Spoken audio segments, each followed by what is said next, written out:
இன்றைக்கி நம்ம சேமியா பிரியாணி பார்க்கலாம். நான் கொஞ்சம் பாத்திரத்தில் எண்ணெய் விட்டுக்கலாம். ஒரு சின்ன குழிக்கரண்டி நெய் விட்டுக்கலாம். ஃபஸ்ட்டு வெங்காயமும் பச்சை மிளகாவும் நம்ம எண்ணெயில் போட்டுக்கலாம். வெங்காயம் நல்லா வதங்கட்டும். தக்காளி பழமும் கொத்தமல்லியும் போட்டுக்கலாம். இது போல் இஞ்சி பூண்டு பேஸ்ட்டு சேர்த்துக்கலாம். தேவைக்கு உப்பு போட்டுக்கலாம். கரம் மசாலா ஒரு 2 ஸ்பூன் போட்டுக்கலாம். நம்ம பொரிச்சு வச்சுருக்கோம், அதை இது கூட சேர்த்துக்கலாம். இது சேமியா 2 பாக்கெட் உடச்சி எடுத்துருக்கேன். இதை நம்ம இது கூட சேர்த்துக்கலாம். ஃபுல்லாக வச்சாச்சு. ஒரு அரை கிளாஸ் தண்ணியை நம்ம மேலே ஊற்றிக்கலாம்.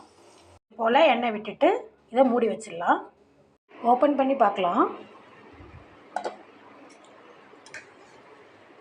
கொஞ்சம் எண்ணெய் விட்டுக்கலாம். அப்போது நல்லா இது உதிரியாக இருக்கும். சேமியா பிரியாணி ரெடி.